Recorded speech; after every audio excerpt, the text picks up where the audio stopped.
Today we begin a two-part discussion on the Copley Woods abduction. We'll start by meeting Budd Hopkins, discuss his credentials, and his investigation into the abductions of Kathie Davis and her family. Unlike most abduction stories we've covered, Kathie seems to have had a life filled with abductions, but she only remembers the beginning or the end of these experiences, filling in the blanks with hypnotic regression. Today, we'll start covering these encounters and also discuss truck stops. I'm Mike. I'm Ian. And I'm Dave.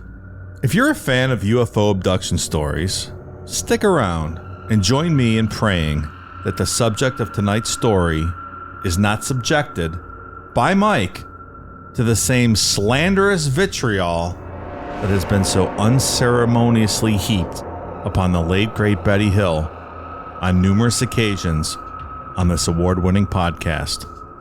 Lord, hear our prayers. This is Necronomipod. This is the ultimate Copernican revolution because the evidence suggests, beyond any doubt as far as I'm concerned, that we're being visited by some form of intelligence which is higher than ours, and some kind of technology which is higher than ours, and it is able to pick up human beings at will as objects of study, the way we might a lesser species, and diddle with their memories, their ability to recall. Physical operations take place which leave physical marks on their bodies. There's an extensive interest in human genetics. This seems to be the core of the whole thing. To admit all of those things as possibility, as a real possibility, is to be staggered. So we keep it at arm's length conveniently. Ian, it's been a little while since your research fucked up our schedule. It's been a while. Yeah, here we are. Is this the first one of 2022? Yeah. The first, hey guys, I think it's going to be a two-parter. I was surprised too because I didn't think this one would be. Have we ever done a UFO or alien two-parter? Not that I can think of. Maybe Skinwalker Ranch. Yeah, I think that was. But that's people like the alien stuff. Yeah. I think Betty and Barney Hill would probably be a two-parter. I got some stuff to say about that one. Yeah, if we redid that, I think that would be a two-parter. As referenced in the opener. I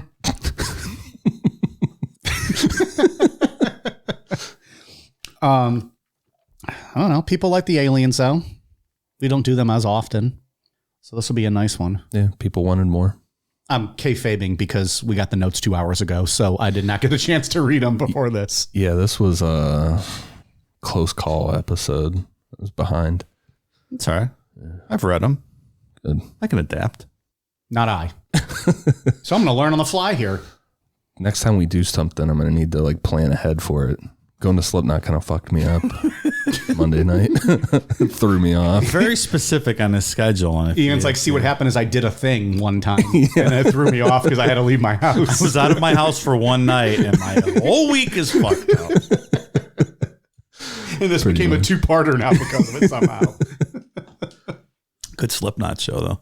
Fuck yeah. Wage War. Fun. Outstanding. Loved them. Yeah, those dudes were good. In This Moment won me over.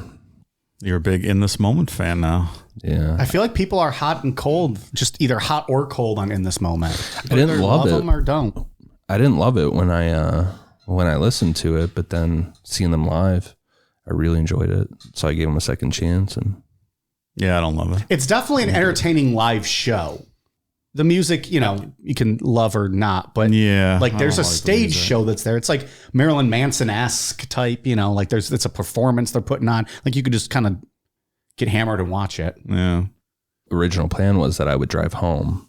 So I got really fucking high, abnormally high for myself. Cause I'm I'm going to get really fucked up and then I'll be good to drive home. Dave didn't end up driving, Dave ended up driving home anyways, but so for In This Moment, I was just fucking in my own little bubble. I was completely quiet. I didn't clap or anything. I was just watching the show, hanging out, just absorbing it all in. It's is this real life? They had this big fucking light up triangle and shit, a big pentagram. Isn't that like the kid coming out of the anesthesia? Is this real life? Am I in a new dimension? And you've listened to them now sober and still a fan? Yeah. Okay. Yeah, just want to make sure. Yeah, it's grown on me. There's a couple other bands that have that's happened with in life. Yeah. Or I see him live and I'm like, oh, maybe I should change my mind on this. Like Justin Bieber. Never seen Justin Bieber live. Yeah, sorry. Wouldn't that be an experience? I would go. You and 30,000 screaming young women. Yeah. Chris Hansen shows up. He just sits right next to you. What are you doing now? Just eating popcorn casually, watching the show, talking to you. So I don't know. That's all I have. You guys got anything you want to touch off or start the show off with? I think, was it last week we were talking about driving, and we were talking about how Dave brought up how he doesn't stop at stop signs. He just kind of rolls through, does whatever he wants. Was that last What the week? fuck episode was that? It was recent. It all blends together. Hey, just kind of, I don't obey the local traffic laws necessarily. Like, Was this? But what episode was that? I don't know. One of them might have been a bonus episode. I think it was a bonus show. Some people might not be familiar with what we're discussing. Like laws stating that you can't have an open container in the passenger seat. Like, that doesn't apply to me. That's a ridiculous law. So Slipknot's the longest I've ever been in a car with him driving. Yeah. Very aggressive driver over here. My edible kicked in and I was super fucked up sitting in the back seat, and he's just like aggressively driving. But we're at a stop sign and there's this little old lady in front of us. She wasn't there that long. She stopped for like maybe 5 seconds longer. He beeps his horn at her and goes, fuck around on your own time. Don't fuck around on mine. I'm like, God damn. She was at a stop sign for 5 seconds. No, it was 3 people at a stop sign. The first person went. She wasn't moving. She was doing some activity in her car. I was trying to get downtown, have a few beers before Slipknot. Yeah. And I'm not going to stand for it. You want to do business, pull off into a lot somewhere. I don't disagree. 5 seconds is a long ass time to sit at a stop sign too. That's what I was saying. If you're on the road and I'm on the road, that makes it our time, not just your time. I didn't feel like it was worthy of honking the horn, but Well, you were wrong. like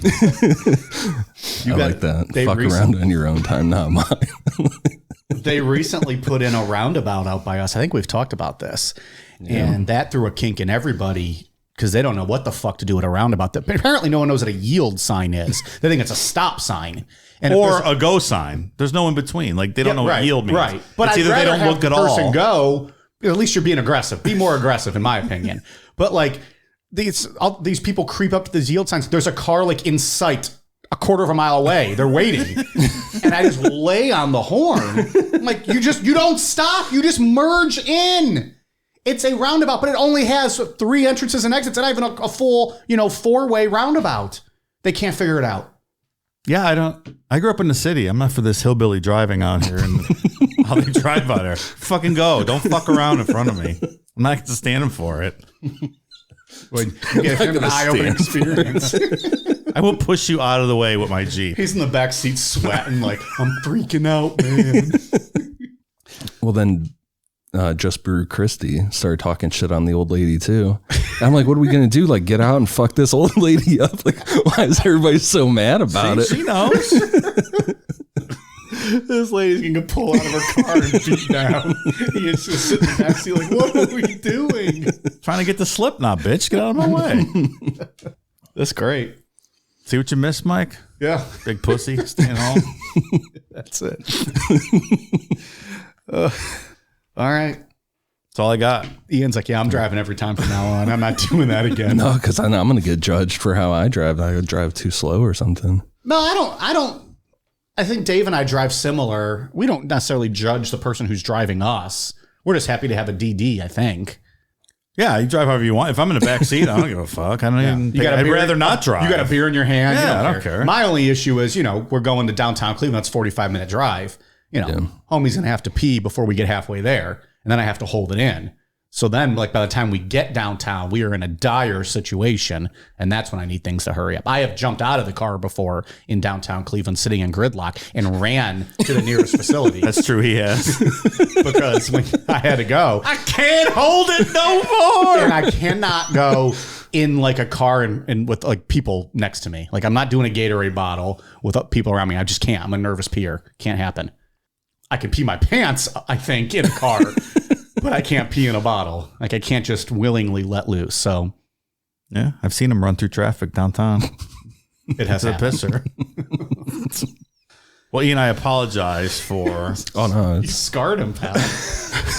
He's going to have to go do something nice for an old lady now just to feel better. They have good karma. I forget when there's like people in the car who don't regularly drive with me and they're not accustomed to my aggressive style of maneuvering the vehicle. I was really high though too. I was like overthinking sitting in the back seat because we had to go pick up other people. So I was just chilling in the back. And you don't like the back seat? well, no, because there was no one else in the front seat. So I'm like, I kind of feel like you're chauffeuring me around. I was like overthinking. Better get used to that, pal. That's in your future. What, being a stolen chauffeur? Yeah, you'll be a big time podcast star. We'll see. Gets your chauffeured around. So, all right. Well, let's jump into this one. This is not the Copley Woods, as in Copley by us, I'm assuming, in Northeast Ohio. It is not. No. Unfortunately, that'd be cool, right? We don't have a ton of or alien stories around here, do we? No. We got Jeffrey Dahmer. I'd trade him in for a good alien abduction story. For sure. All right. So the story we're going to get into tonight was documented in the book Intruders by Budd Hopkins. We haven't really talked about Budd Hopkins in any of our previous episodes, but Budd was considered to be the founder of research into alien abduction phenomena. Budd was born in 1931 in Wheeling, West Virginia, and that is where he grew up. Budd was a really smart guy and kind of a heavy hitter in the art world. He graduated from Oberlin College in Ohio with a degree in art history, and from there he moved to New York City to continue his studies in art at Columbia University. He received multiple prestigious grants for his paintings and ended up being elected to the National Academy of Design as a full-time Academy member.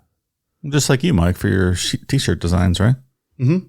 Big in the art world. Right. Well, I am pretty artistic as my design design show. So he was a member of the Academy, unlike Will Smith. Correct. Okay. See, you think if Chris Rock would have had that after his joke, it would have been like, oh, ha, ha, ha. Yeah, or he should have said, in all due respect. Yeah. Then you can say whatever you want. Respectful. Yeah. Respectfully. See that? Yeah, that's where you fucked up. The brunch makes everything better too, though, right? Like, it's just like, oh. It eases it a bit. That's right. I can get bitch slapped.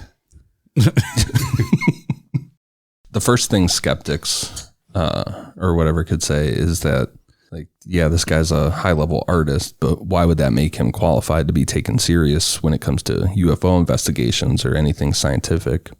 And I guess it's valid because we've talked about nuclear physicists and things like that, but Budd was a witness who wanted to figure out what was going on with the UFO phenomena, and he surrounded himself with people to assist him in that research. Yeah, I'm not sure that's a fair criticism. People start out doing lots of things and merge into other fields. If you're a smart person, you're a smart person. Yeah, that's a big thing with debunkers. We'll point to with him. It's like, he's not qualified to do anything. Like anyone's qualified to assess UFOs, Right. really. Well, Ian is, but that's it. Him and Philip Klass, that's it. In August of 1964, Budd and two of his friends saw a daytime UFO, which was a dark metallic object hovering over Cape Cod. Budd reported the sighting to the Otis Air National Guard base, but was pretty much written off. From there, through reading UFO literature and things like that, Budd joined MUFON and began investigating cases on his own. Eventually, he got focused solely on the abduction aspect of the UFO phenomena and worked closely with hypnotist Dr. Aphrodite Clamar to use hypnotic regression on people who had seen UFOs and then experienced missing time or odd dreams that seemed very real. I know it's a whole nother show, most likely, but isn't kind of that hypnotic regression stuff the same sort of thing that led to the satanic panic and kind of implanted memories sort of thing? It's definitely not a exact science. Yeah. Where people had migraines, they went to a doctor and I just discovered my parents were in a satanic cult and molested me since I was 2 years old in the basement. Like that whole implanted memory thing that ended up sending a lot of people to jail for the, right? Yeah. Isn't that what the satanic panic was? Mm-hmm. Most credible UFO books are ones, the cases that we'll cover. There's always some note of it in there that this is not an exact science, but this is all we have to go off of. It's interesting because we've talked about, several of the UFO hypnosis stuff. It'd be interesting to talk about that satanic panic and kind of contrast and compare. Go the other route on it. Yeah, because if you have something, if you're watching UFO shows or something. Like, you clearly could be a tainted subject. Yeah, right.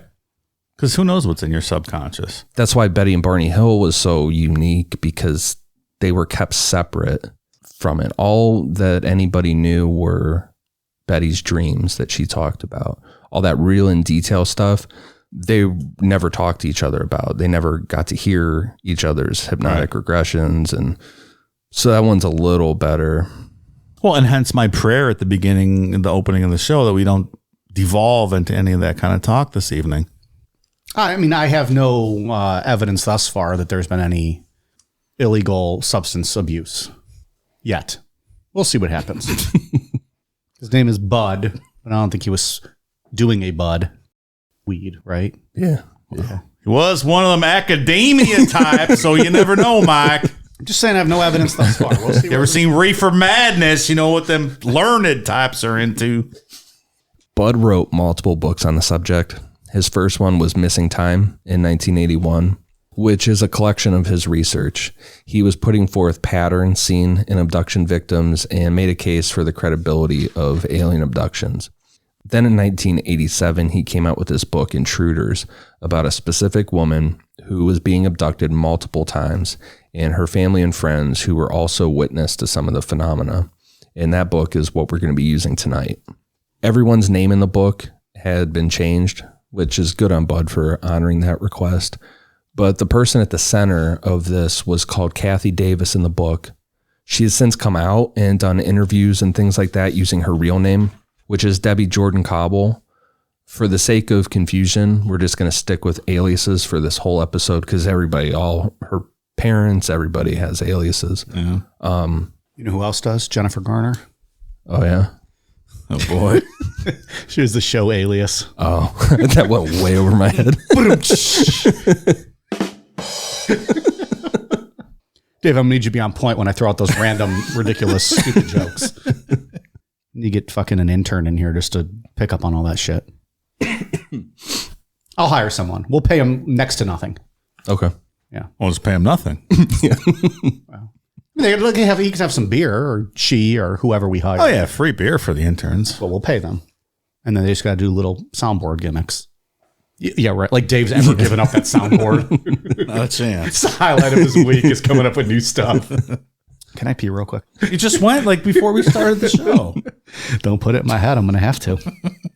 So we'll get to Debbie or Kathie Davis's current situation at the end of part 2. But we're just going to go with Kathie for this. When Budd Hopkins wrote Missing Time, he put a P.O. box at the end and said if anyone had any experiences of missing time coupled with UFO sightings, he wanted to hear from them. Dr. J. Allen Hynek did this in some of his books, and both Hynek and Budd Hopkins admit that 99% of what they got was just crazy nonsense. Like our P.O. box. Like used panties. God damn, you got to start sharing that with us. Kidding. We need to have a used panties wall. Like, I don't know, my only reference to it is fucking Willie Mays Hayes in Major League. Whenever he steals a base, he puts the batting glove up. Right. I just want to use panty, or boxers, whatever is sent to us, boxer briefs. Send them to us, put them on the wall.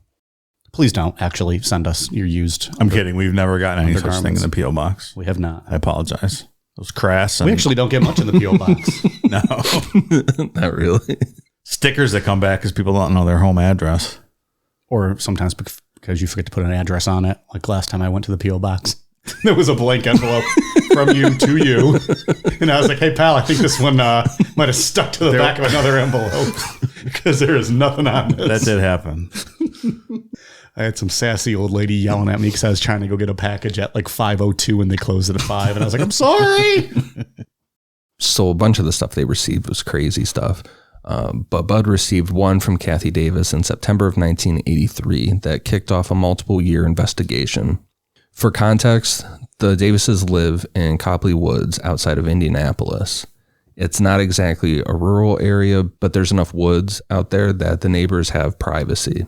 At the time, Kathie was a 24-year-old divorcee living back at home with her mother, Mary, her father, Robert, and her 2 kids, Tommy and Rob.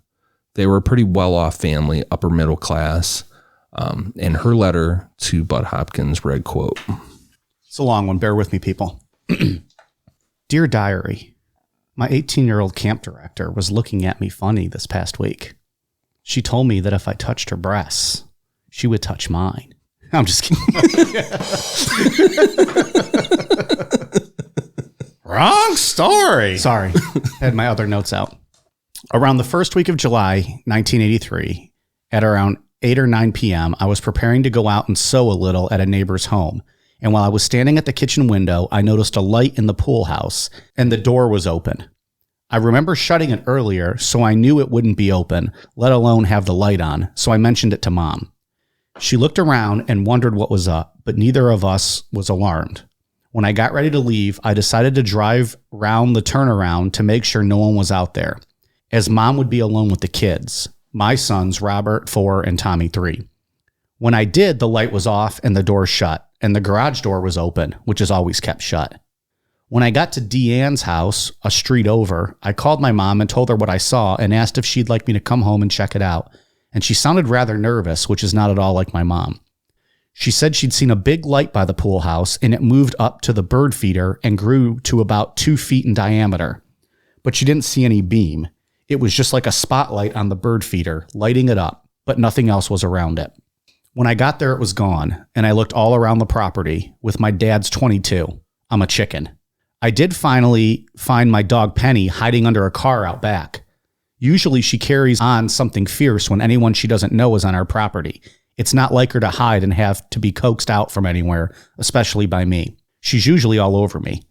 I didn't see anything, so I went back to sew, and later that night, Dee and I and her daughter came back about midnight and went swimming. Right after that night, our yard was burned. By what, we don't know. Nothing will grow there now, no matter how much water we give it, and wild animals won't go on it. At first, even Penny would walk halfway around the yard to avoid walking on it. She'd sniff it and run the other way. Birds will no longer go near the bird feeder either, and we always had tons of birds every day, especially red birds. Well, that's the story of our backyard mystery. It's still here for anyone who wants to see it, more or less unchanged. Now about Laura. My sister Laura is 35 years old. She's always been very level-headed and not much imagination, always the realist.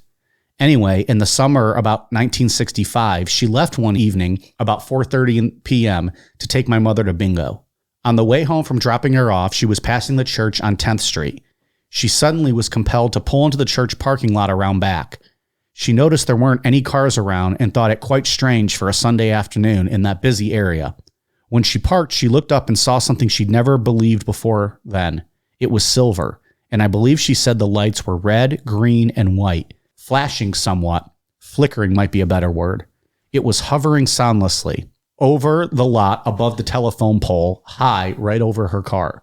All she remembers now is she reached over to turn down her radio to see if it made noise, and the next thing she remembers is it's dark out, and she looks up, and this thing is gone, and she's driving down the street. When she went to get my mom that night, they drove around looking for it, but never saw anything else. About 10 years or so later, about 1975, Laura went to get hypnotized to lose weight, and while her girlfriend who went with her did great, she experienced some quite terrifying experiences.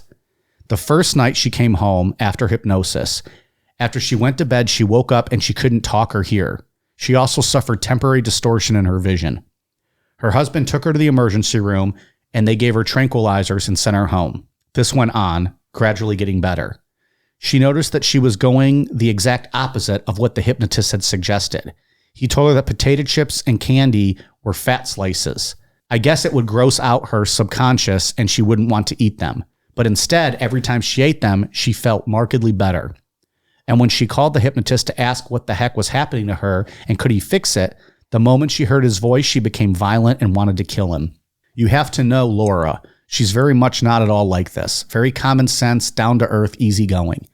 He suggested she had some sort of block and that it would probably be best if she didn't see him anymore to go to someone else. The effects gradually wore off, but she was left with one strong thought. That by the year 2000, the world would be totally different than we know it, but it would be only for the young and strong.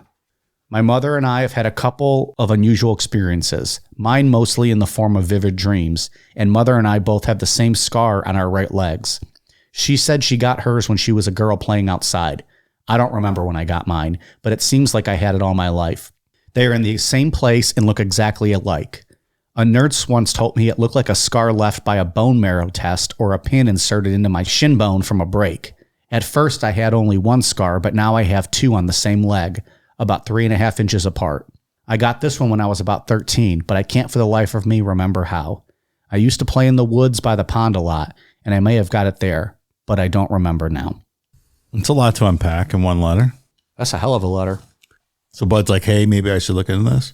Yeah, this one got his attention. Yeah. Why did this one? What about it sparked? Because I mean, on the surface, this could be any of that 99% that you just get. Well, I bet Was it? the other 99% are like, I was taken to the planet Gorko where I met the Lizard King and, crazy shit. So they like left that. a lot more questions than answers. This one seems like gotta- something might be a little off. What is it, the Gorko King? Yeah, I don't know. Did you just make that up? Yeah.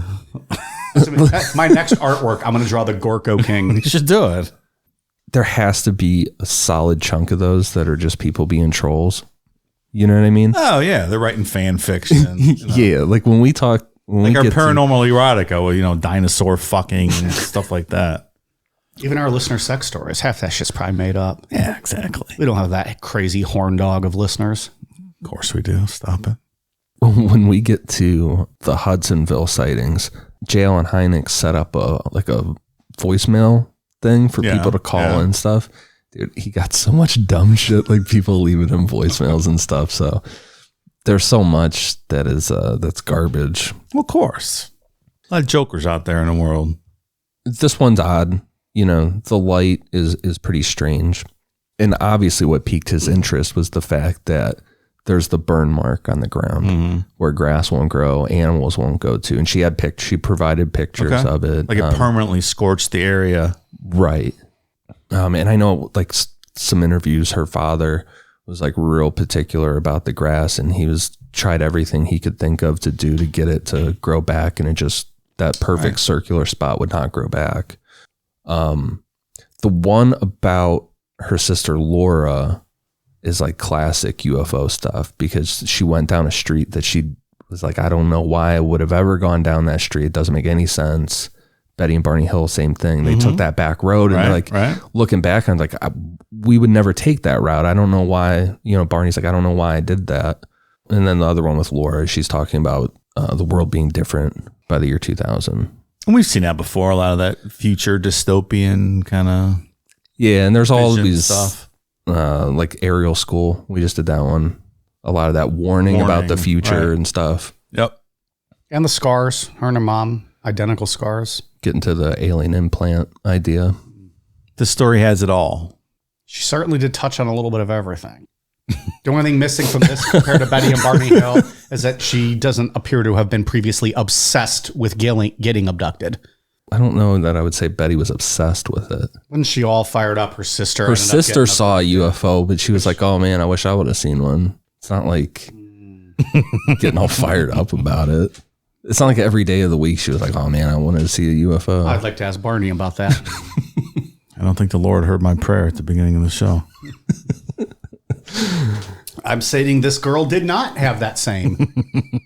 Well, I think what makes this case pretty credible is the amount of people that were interviewed in relation to this, because Budd Hopkins got in contact with Kathie and then started interviewing her family and friends. Then with Dr. Aphrodite Clamar, Kathie went through multiple sessions of hypnotic regression. Most of her recounting of events are like a dream. She remembers bits and pieces. Sometimes she remembers the beginning and the end and no middle. Sometimes she doesn't remember the beginning at all. She's like, I don't even remember falling asleep. I was just doing something. And the next thing I know, it's nighttime and I'm in bed. And just a whole lot of confusion about what's going on. I would very much dislike that. It would make me feel like I was losing my mind. Yeah, if you're just not a fan of that. 2 hours are gone, you're like, I don't know what happened. I don't want that. That doesn't seem pleasant. The letter she sent Budd was talking about a 1983 sighting, and through that hypnotic regression, Budd was able to piece together a timeline that Kathie had been getting abducted since 1966 when she was a little girl. So we're going to go in chronological order of her experiences because the book starts in 83, then he pulls out something from 78 and it's all jumbled. And then the end of the book, it's like, okay, here's the cohesive thing that he was able to put together. Yeah, it's probably easier to go through a linear timeline than to bounce around like that. It makes it hard to follow. Yeah. Like it works for the book. Yeah. But for a podcast episode, sure. no. We're clearly not a book. No. Unless your book have pee breaks in them. Which, by the way, Can I pee real quick? we've got an ad break coming up. I can hold it. From their regression, it's assumed that the first abduction would have been in the winter of 1966. It's definitely 66, but winter is assumed. Kathie and her sister Laura were in Detroit, Michigan to visit friends that moved there. It sounds like it was family friends and the family had kids their age. Kathie went outside to play, and then all of a sudden, there was a bright flash of light that made her take off. She got lost and came upon a house that she thought was her friend's house, but there was something off about it. There was snow on the ground, but the front door of this house was wide open, which in her regression, she's like, it's weird. It's cold outside. There's snow, but the door is open. Kathie said she went inside, and there was a strange-looking family standing there, almost like they were waiting for her. She didn't say what made them strange exactly, just that something about their appearance was off. One of the people inside this house, a little boy, walked forward and took her to what he called his playroom. This room was round, white, and had no windows. Once they were inside the room, the little boy said, quote, "I'm going to play a trick on you." And he made a small cut in Kathie's shin with a tiny knife. For a second, the boy didn't look like a boy anymore. Almost like the pain from that cut made Kathie see past the disguise for a second. The boy had changed to a small humanoid being with a large head and gray skin. After a period of time, which Kathie couldn't determine how long, she was sent out of the house by the strange family. As she was walking in the snow, Kathie saw her sister Laura wandering around outside like she was sleepwalking. Then, just like Laura had snapped back into reality, she grabbed Kathie's hand and led her back to their friend's house. She's about 7 years old at this point. Right. So it's almost like they're putting up some sort of cloaking device to make this abduction or experience seem like it's just something normal in her existence. There's a lot of abduction cases where it's almost like people's brains are trying to make sense of what they're seeing, and it's not computing. So they see something familiar, like almost like it's like a trauma thing. So is it their mind making this up, or is it some sort of invisibility cloak that the aliens are pushing to her? Yeah, to see something different. There's two sides of that argument. Yeah, sure. There's people that say that it's just how our brain reacts to it in some situations. Or how her brain remembers it. Right. Not necessarily how she viewed it in real time, how she remembers it 30 years later, whatever it is. If it is a for real disguise, it's fucking creepy. Oh, yeah, and it punctures the veil real quick there, and she sees what they really look like. Yeah. It's like They Live putting the glasses on. There's a lot of that in this story that we're going to see. A lot of this kind of bending of reality a bit here. Yeah, like the Benny and Barney Hill stories and some of the other ones seem a lot more, not exactly straightforward, but I don't know how to describe it. So I'll say straightforward, but this one seems different, like mind-bending, kind of. Well, remember open to interpretation. And Betty Andreessen, we did when we covered her. Hers was very vivid. And Is that the black food? yeah, they wanted burnt the steaks or whatever it was. Yeah. They're like, no, we wanted knowledge. Like, what are you talking? Why are you giving us this? Like, they started freaking out when the smoke started burning. Does not compute. Yeah. So what she saw when he cut her shin was almost like a typical gray. I think from the photo you showed us earlier. Yeah. Yeah. With the sweet turtleneck. Yeah. Yeah. Like an intellectual gray, not those worker bee grays that were probing Barney, right? Just came from the coffee shop where he had a poetry reading. It's like a psychiatrist gray. Right. Smart bug. This podcast is sponsored by BetterHelp Online Therapy. Relationships can take work, especially the most important one you can have in your life, your relationship with yourself. A lot of us will drop anything to go help someone we care about. We'll go out of our way to treat other people well. But how often do we give ourselves the same treatment? Whether it be exercising, putting down your phone for a while, having a chat with a close friend, or just simply taking a nap, we need to make sure we're taking care of ourselves, just as you would take care of a friend. And with that in mind, this month, BetterHelp Online Therapy wants to remind you that you matter just as much as everyone else does, and therapy is a great way to make sure you show up for yourself. Your mental health should be taken seriously. Nothing can cripple your day or stunt your motivation more than feeling depressed, anxious, or sad. We all have a lot to deal with in our daily lives, be it the struggles of work, keeping food on your table, or even paying the bills. Your mental health is one area that you shouldn't have to worry about. Whether life currently has you down or you're feeling unfulfilled, we're all experiencing our own form of strain on our mental health. And for that, BetterHelp is here for us. BetterHelp is online therapy that offers video, phone, and even live chat sessions with your therapist, so you don't have to see anyone on camera if you don't want to. It's much more affordable than in-person therapy, and you could be matched with a therapist in under 48 hours. This podcast is sponsored by BetterHelp, and Necronomipod listeners get 10% off their first month at betterhelp.com/necro. So give it a try and see why over 2 million people have used BetterHelp Online Therapy. Again, that's BetterHelp, HELP.com/necro. That's BETTERHELP.com/necro. And thanks to BetterHelp for sponsoring today's podcast. In July of 1975, when Kathie was 16 years old, she went to Rough River State Park with her friend Nan, age 17, Nan's boyfriend Sam, age 17, and Nan's family, consisting of Nan's mother, father, and her brother. All of these people were interviewed and could remember these boys that we're going to talk about. One day on this trip, Kathie was sitting in Nan's father's truck with Nan, her brother, and Sam. His truck had a CB in it, and they were fucking around talking to whoever would answer. All of a sudden, 4 guys came on the radio that said they were in the same age range as Kathie and Nan, and they wanted to hang out with them. Kathie and Nan thought it was funny and told the guys, sure, if you can find us, we'll party with you. But the girls never gave these guys an address or anything like that. Nan's brother and Sam got bored with the CB, and they went inside the cabin. Nan eventually went inside too, while Kathie stayed on the radio talking to this boy who was supposedly in his late teens. Not too long after Nan went inside, Kathie said that she saw lights coming down the road.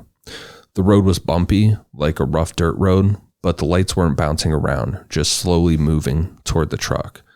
The lights came to a stop a fair distance from the truck, and the boy on the radio said to Kathie, quote, "I see you." At that point, Kathie got out of the truck, and the 3 teen boys walked up the road and met her halfway. Kathie said, "I thought there were 4 of you," and the boy who she had been talking to, who was very handsome with blonde hair, said the 4th guy didn't want to come. And at that point, Kathie led the 3 boys into the cabin. You guys ever have a CB radio? No. Sounds fun, though. Yeah, they're fun to play with. I've seen them before and have known people that have had them, but I have not. Like you when I dick around with truckers. Oh, yeah, exactly. You've told us before. have I? Yeah. Okay. I don't know about on the show or not, but I think he has. I don't remember what you used to say. Well, like my buddy was a truck driver. He moved furniture when I was probably like 20 years old. I went with him on a trip for like 3 weeks. So when you went to Texas to help and someone stuff. move in the summer. It was like 120 in What San a Antonio. mistake, pal. 12, 13-hour days moving furniture. Talk about fucking hell on earth. I would die. That would be the end of my life. It was fucking. I was thinking about flying home. It was unbelievably brutal. And just go to lunch and never come back. Like stop at Whataburger, of course, and then come home. like my foray into manual labor, I'm like, this is not for me, man. Jesus Christ. But at night, you get to party in the truck stops and yeah, well, they call them lot lizards, the sex workers that roam. Definitely told the story before. But we let the girl sit in the cab of the truck so she could advertise on the CB to other truckers. It's like whoever, I forget what the call is, but like commercial company available or whatever channel. Yeah, a lot of good stuff goes on those CBs. Commercial company. Awesome. I could see you saying some dumb shit to people. To the truckers? Yeah. Oh, I did, yeah. Like if I was in that movie Joyride, like Candy Cane. I would have got smoked. Yeah. Wouldn't have liked me. I wouldn't be a part of the party if that was me. I'd be in the truck stop, gas station, just eating all the hot dogs. Like, hey, it's midnight. You guys gonna throw these out? You guys have them? It was wild. A lot of interesting things going on at those truck stops at night when it was down to 95 degrees. That's right. Tolerable temperatures. It's a whole different world. Texas. We've talked about this. Texas in itself is an entirely different world. Oh yeah. So Kathie, along with Nan and Sam, all remembered that it was right around midnight when these three boys came into the cabin. Kathie thought everyone would be asleep, but Nan's parents and everyone were awake. So at that point, she thought, oh, fuck, everyone's going to be mad at me. But the blonde boy who had been talking to Kathie on the CB said something to Nan's parents, and everything was good. Something like that. I think that was an exact. How did you find that audio?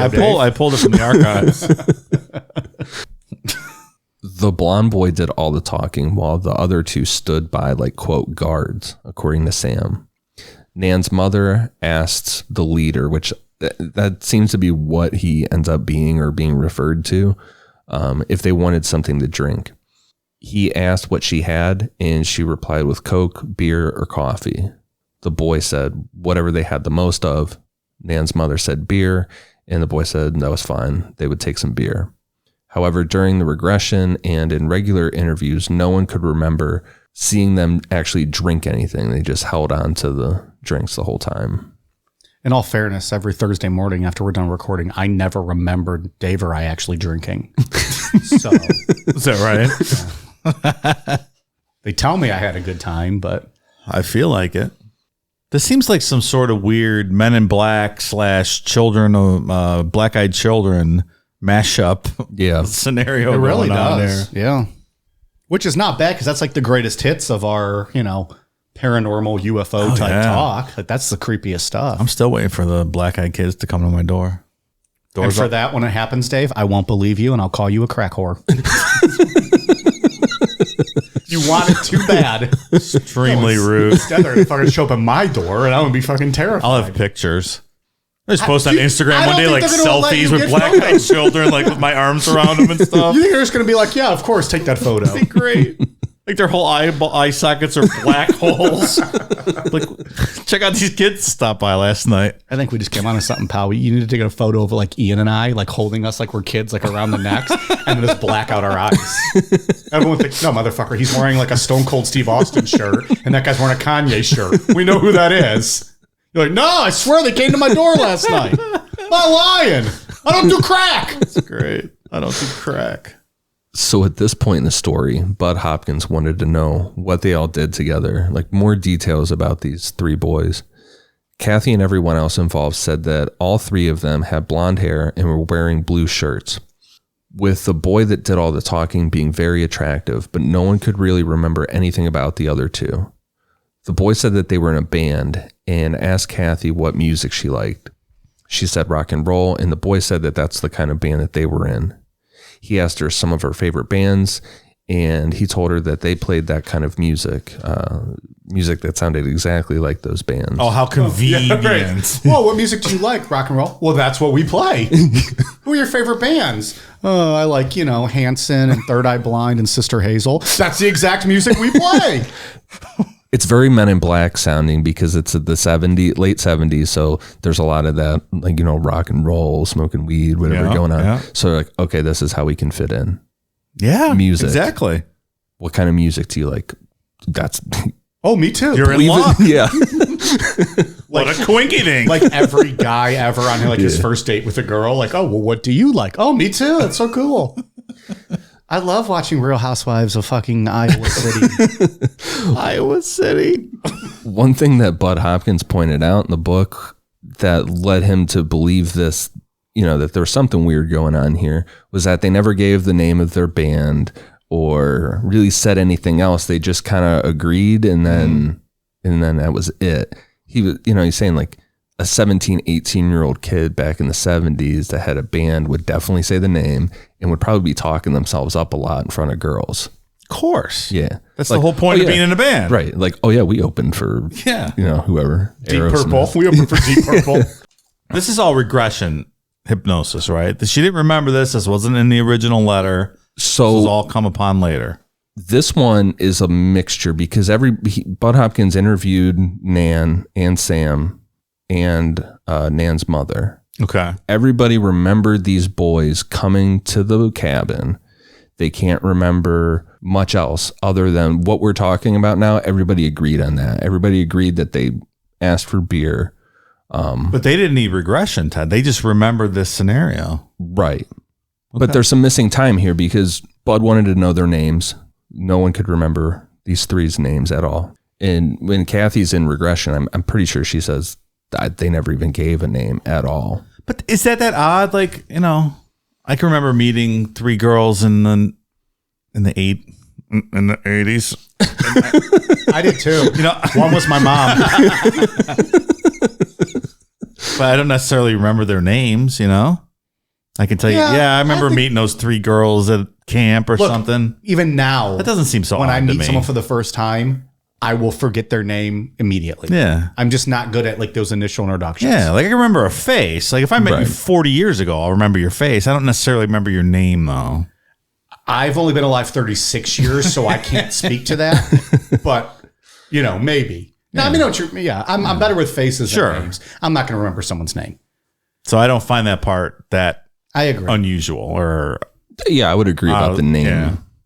Everyone said that they felt like these three boys were there for a couple hours, but no one could remember anything that they did or talked about aside from that conversation about music and asking for drinks. So it's that missing time thing again. Everyone's like, I swear we were hanging out for a while, but... Well, they had all those beers. Happens to me every Saturday night, pal. You time travel a bit? Well, I don't know. I mean, in my mind, I'm having a blast. And I wake up the next morning and it's down to earth. And I'm like, oof, what the fuck did I do? I don't know. I'm making jokes of it. I don't know. Like I'm trying to remember scenarios where, or even if the kids brought friends home in that same sort of scenario, how would you remember that long ago what you talked about or whether someone had a drink? I don't know. Yeah, I don't find that unusual. Well, when they left, Kathie recalled that the lights floated down the street just as they came in. The only other thing she said was that the boy who was like the leader made her feel very warm and comfortable.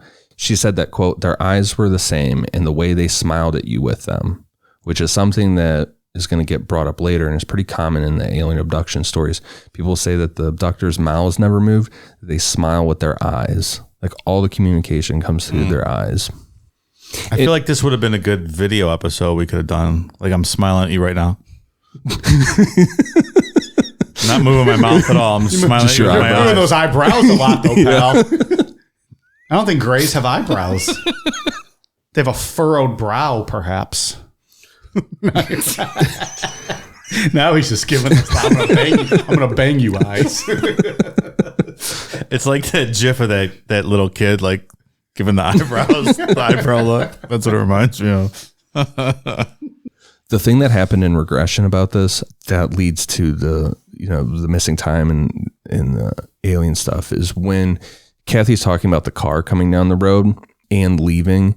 She kind of does the same thing with the house in this convenience store we're going to talk about in a bit, where it's like, oh yeah, here this car is coming down, and this realization starts coming like, that's not a car. Like at one point she says, I want that to be a car. I hope that's a car. And as it gets closer, she's like, that's not really a car. There's something off with that. I think it's again that your brain, if this is all true, either your brain remembering it the way that it wants to protect you from trauma, or it's just how you perceive it at the time. It's interesting the bumpy road that the headlights didn't move at all. Like I thought the most interesting part of this. And also, if this was aliens kind of changing your reality to suit the scenario, the fact that everyone remembers it kind of the same way is interesting. It would lead to they changed everyone's perception at the same time. Right.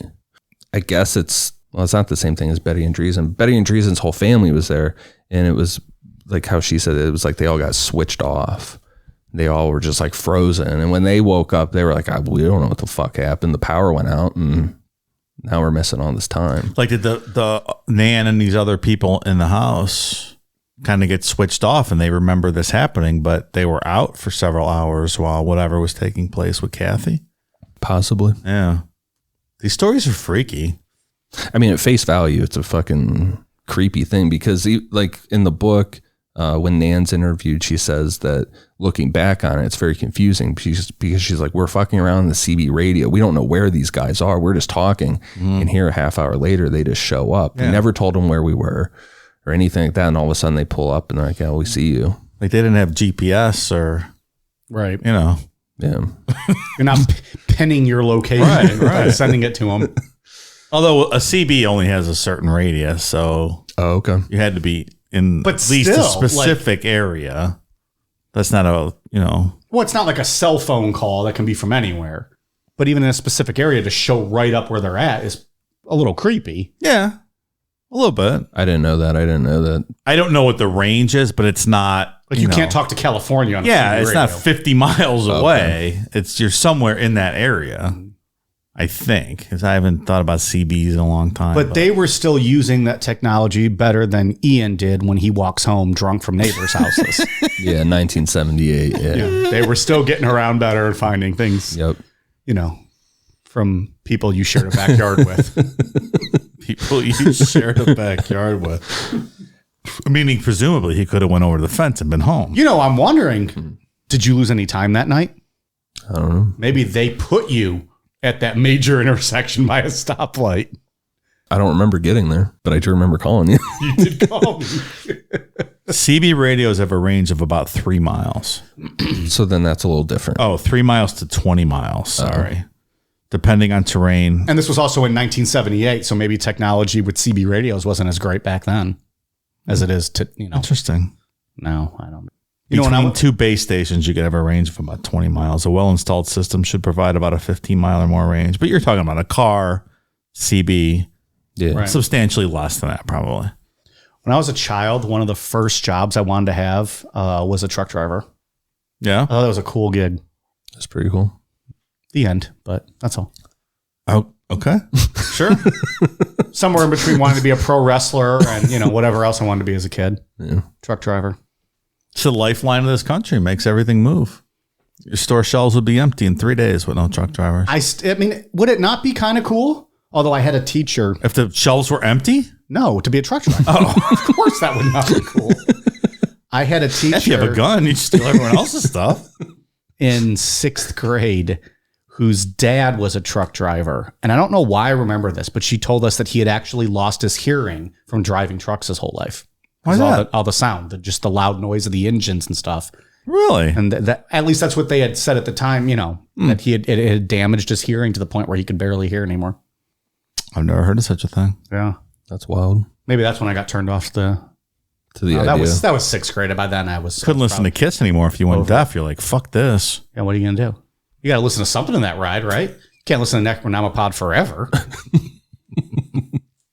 I think it seems like a hard job to me. I don't know that I would love it. I'm not saying it's easy. I just, you know, it's like life on the road. Yeah. But I don't know, have one of those big rigs, like the little cabin in the back to sleep in, gas station food all the time. Sounds fucking phenomenal. No, just no. I love that life, man. Glory holes. Come on. At the truck stop, lot lizards every night of the week. I think you're talking yourself into it, pal. Go get one of those fucking buffalo chicken rollers. They're so goddamn good. Have you had one of those yet from Speedway? No, I've never eaten anything from Speedway. I'm going to get you one. No, we're not eating that shit You that know how you they put in your have, like, body. like the taquitos? Disgusting. Yeah. Now they got actual just chicken rollers. And it's just like a processed buffalo chicken roller. No one should eat that food. That's not good. Don't eat that shit. Don't listen to Mike Namapod. I eat it. Garbage. It's so good. Anyway, hats off to truckers. Lifeblood of this country. Kathie had two more experiences relatively close together, one in December 1977 and March 1978. Both of these happened in Indianapolis. The first one, Kathie was with her friends, Dorothy and Roberta. The girl saw a light darting back and forth through the sky. And after a while of watching it, Dorothy pulled off to the side of the road to get a better look. At that point, Roberta started crying and getting really upset, and then everything stopped. The next thing anyone remembered, a little over an hour had passed, and they were back driving. And the details of this came out under hypnosis. This one is like a classic alien abduction, the examination, all that stuff. So the way that Kathie remembers this is that Dorothy and Roberta were pretty much turned off, like Betty and Dreesen, like time just stopped for them. Kathie, under hypnosis, said that she could feel a lot of pressure down by her bladder and her legs were being pulled. No, go ahead. Can I pee real quick? So speaking of bladder pressure, I live my life feeling pressure by my bladder. I have no sympathy for her. Then she said she felt her legs being spread, that it was really uncomfortable, and that she specifically said it felt like she was being pulled apart by a magnet. That's a little disconcerting, right? Being pulled apart by a magnet. And were their names Dorothy and Roberta? Yeah. Kind of maybe in suspended animation state while this is going on? Right, just like Betty and Dreesen. Mm-hmm. And in every experience like this, there's always what you would consider your typical gray alien. She always calls him a man, in that he always makes her feel comforted with his eyes.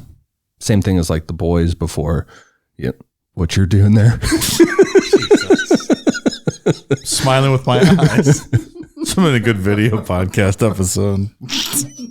But I don't know. The doing great like your Bernie Mac crazy eyes type bit. Bernie Mac was awesome. He's hilarious. What we're getting to here, because there's also like a needle. There's a needle that's inserted into her belly button. Things like that. What this is aiming towards is that there's some type of genetic experiments going on here. We're going to be getting into the realm of alien-human hybrids. Which, if we're looking at some government documents that were released in yesterday that we just saw, that might not be beyond the realm of possibility.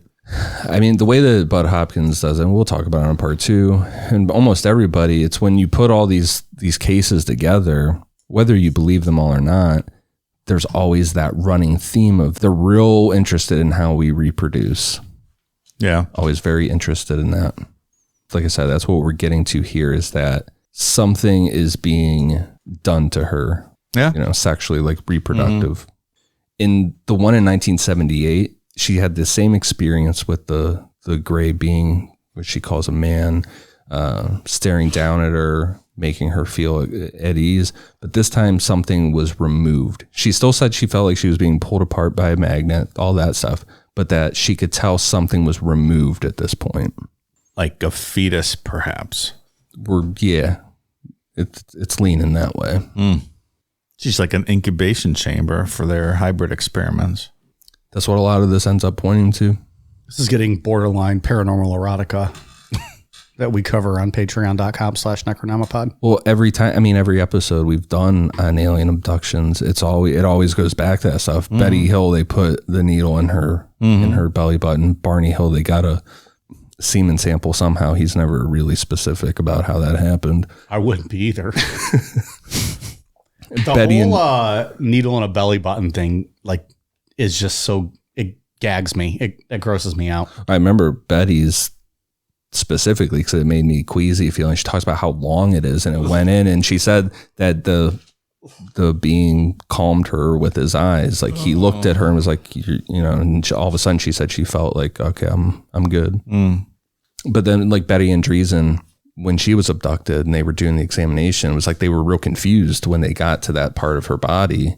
Said in her she had a hysterectomy, right? Yeah, she was like, but I had a hysterectomy. Like, they were real fucked up. They didn't know what to do. Yeah, they were like, wait, what? Between that and the smoke, like, she fucked with them. Yeah, she accidentally like threw them for a loop.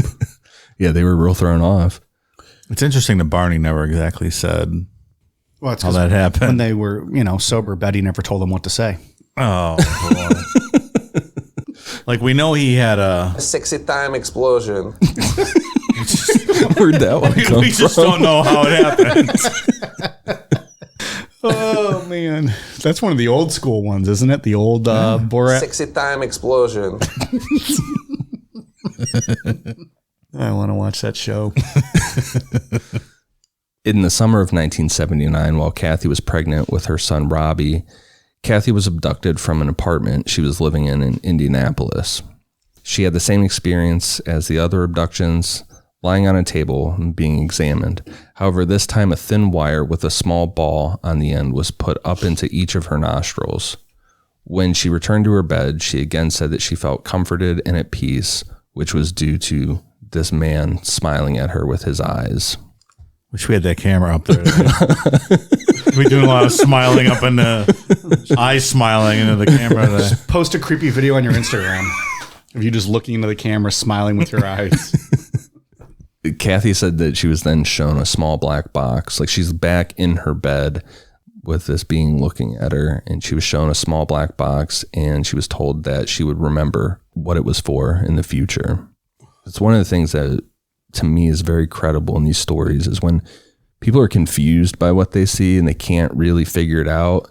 Like, I would assume somebody making up a story would be like, and then this alien came in. And, but when they try to say it like he's an odd looking man, they're not quite sure what happened. Right. Or like the car thing. It's a car was coming down the road, but it's not really like a car. There's something off about it. If they were kind of... It makes it look less attention seeking. Because you're not saying like, oh, I saw this spaceship or UFO. And not saying that everyone who sees that is attention seeking.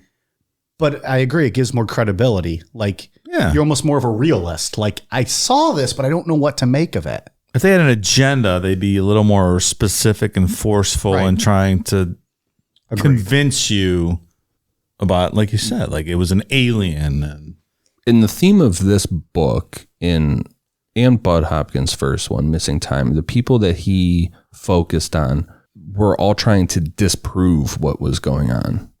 Like, they didn't want to believe that this stuff was going on, but they wanted to get to the root of it and kind of disprove or just figure it out and kind of like, okay, well, there's an explanation for it. Yeah. In 1980, Kathie got pregnant again, this time with her son, Tommy. During this pregnancy, every Wednesday for 9 months, Kathie would receive a phone call. On the other end of this call was what I took to sound like the internet dial-up sound from the 90s.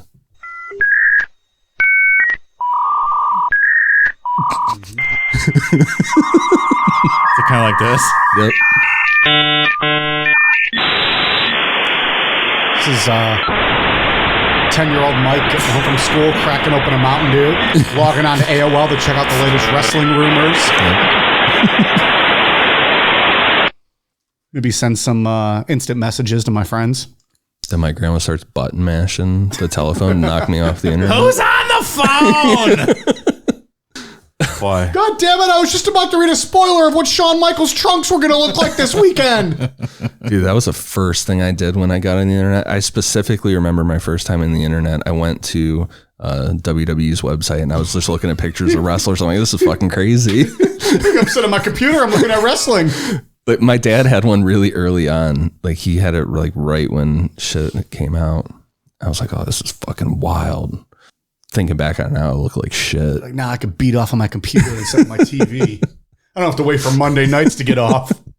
God, I had a TI-94, Commodore 64 back in the 80s on, bulletin boards and all that fucking crazy stuff. What did those sound like, Dave? Well, you know what they sounded like. No. I don't. It was just the same modem sound, but it was substantially less quick. Oh, so it's the same thing. Just 300 baud modem versus the 56K. You guys were jumped online. Spoiled brats growing up in the 90s. Do you remember the first email you sent? I do not remember mine. God, no. I don't know. I remember signing up for like a Yahoo, maybe a Lycos email, something. And I remember getting in the chat and just fucking trolling people. I would do that a lot. That's unbelievable. In school, they made us all sign up for Hotmail accounts. Yeah. And what happened to Hotmail? Like, you still see someone with a Hotmail account, you're like, oh, that's an old person, probably. Microsoft just shut that domain down, didn't they? I don't know. Recently, or it's coming up. So was that owned by Microsoft? They bought it eventually. They bought it and then shut it down.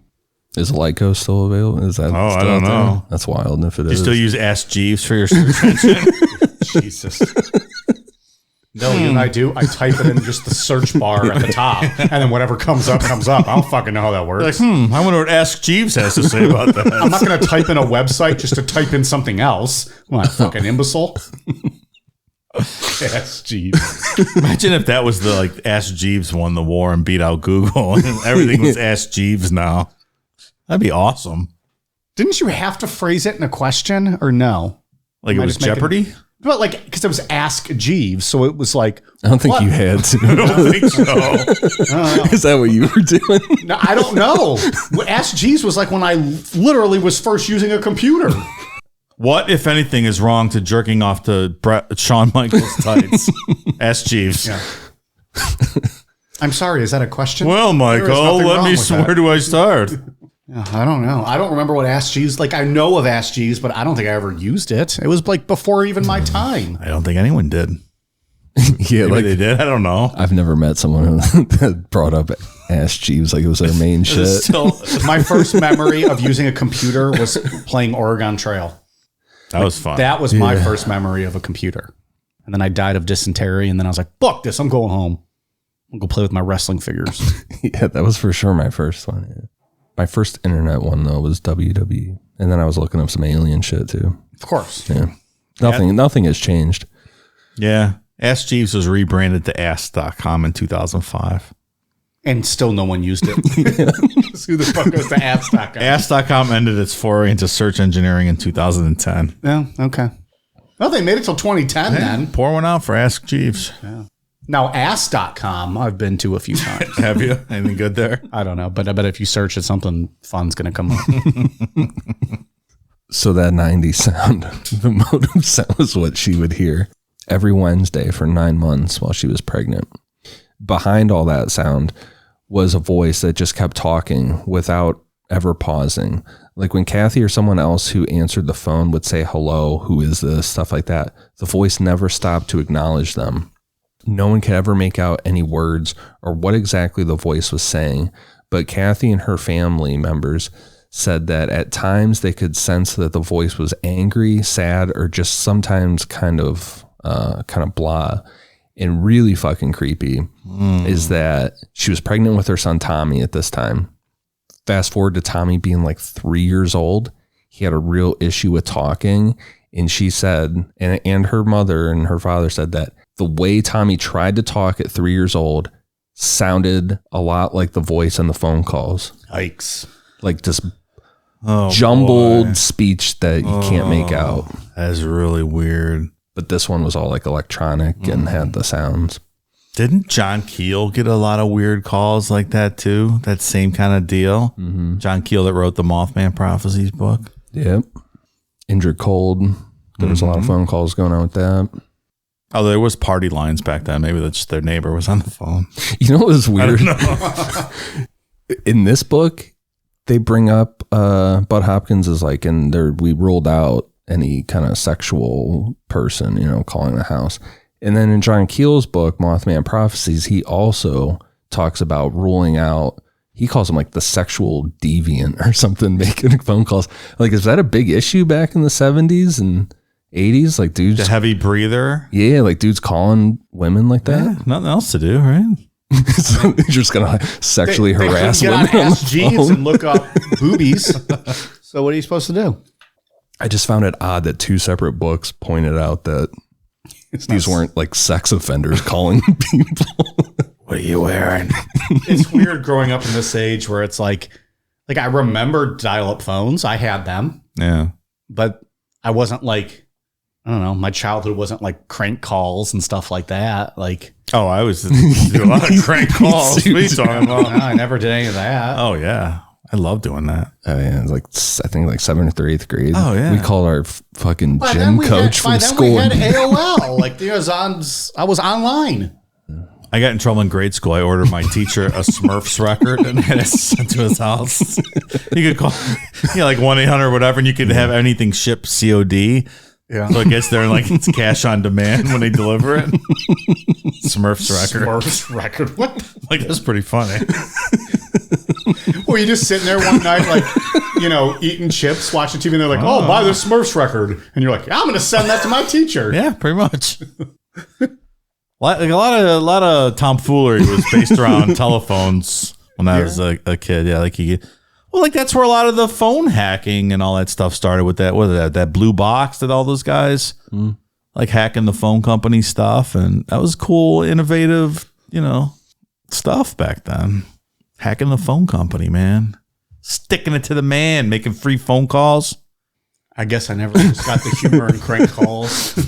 It's just not my thing. I have a whole videotape of me calling local. We talked about this, like calling local news people and crank calls and everything. Like that big dog guy, the Cleveland Browns big dog guy. He was he was being interviewed on the news when the Browns were leaving in '99. And Art Modell was the 99. You're a full grown man. Was that 99 when the Browns left? Well, 90. I think 95. Whenever they left Cleveland, they came back in 99. he was on the news, and they took phone calls back then all the time. I called and asked him if he would blow Art Modell to keep the Browns in town, and he just blushed. He never said no, so I assumed the answer was yes. But fair question. Yeah, I got tons of videotapes of all those phony phone calls. I got to find them one of these days. They could call the local news person, and they had no delay or anything. Like, I asked the girl at the news, what's under her panties. She just put her face down on the desk. They cut the audio feed. Like, I disrupted the whole newscast. It was fantastic. Oh, my God. In all fairness, I would be down to do that today still. So, there's nothing better than phony phone calls. Yeah, I would call someone right now. There's a lot funnier than phony phone calls. Omar Vizquel, award-winning shortstop for the Cleveland Indians, was being interviewed by a local news person. I called and I asked her what's under her panties, and Omar Vizquel goes, "What's under my panties?" I think you have told that. It's good stuff, man. A lot of good material back in the old days. I could have started Crank Anchors way before Jim Florentine. There you go. I was an original OG. I forgot about that show. On the prank phone calls. So in the timeline, that brings us to June 30th, 1983, which was the incident that Kathie wrote to Budd Hopkins about. After Kathie went out with her father's 22 to the pool house and found her dog, she all of a sudden was missing 2 hours of time. Like we said in her initial letter, she went back to her friend's house, and then they went back to Kathie's to swim. Her friend Deanne said that she was close to calling the police because Kathie was gone for so long and Deanne couldn't get a hold of her. After checking the pool house, Kathie walked to the door, and as she walked out, she said she was hit by a bright light and it made her skin burn. She compared it to what she would imagine as being struck by lightning would feel like. This was Kathie's account of that evening. It felt as if I had first been punched by a huge electric fist right in the gut. The burning electrical feeling slowly moved down my legs to my feet, out my arms, to my fingertips, and around my head. Then I could feel every molecule of my body vibrating. I couldn't move, and I couldn't see because the flash was so bright. I knew I could not have tolerated more than a few seconds of this, but I swear it felt as if this lasted for several minutes. I assumed it couldn't have lasted more than a few seconds. I remember thinking, I'm dead. This is what it feels like to die. I was shaking and burning, and I felt like I was vibrating to my very core. The brightness wore off fast. Then the vibrating and shaking subsided, but I still couldn't move. I was able to see bits and pieces, very much like having been flashed in the eye by a camera flash. I had big blind spots in my vision, but I could see some shadow and some movement in the yard in front of me. I can now feel someone pulling on my right shoulder as if to pull me down a bit. Then I felt a stabbing, burning sensation in my right ear, and I could hear someone telling me it was unfortunate that I had to feel pain. Then I was outside the pedestrian doorway, but I didn't know how I got there. I could see a soft white ball of light directly in front of me. It was about the size of a basketball and is hovering about as high as I am, about 5 foot, 3.5 inches tall.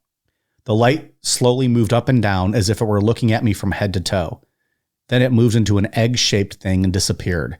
Hey, I didn't know Epstein's dick was in this episode. Is this a mashup episode here? Just floating in front of your face. Just to the left of the light, I could see something about the size of the pool pump house, maybe 8 to 10 feet tall and shaped like an egg. Not very big as far as a UFO goes. And I could see 6 people in the yard in front of me. They were at various spots in the yard. At the same time, they all seemed to line up and slide to the left, back to this egg-shaped thing in front of me. They were smaller than me, shorter. I thought they looked like children.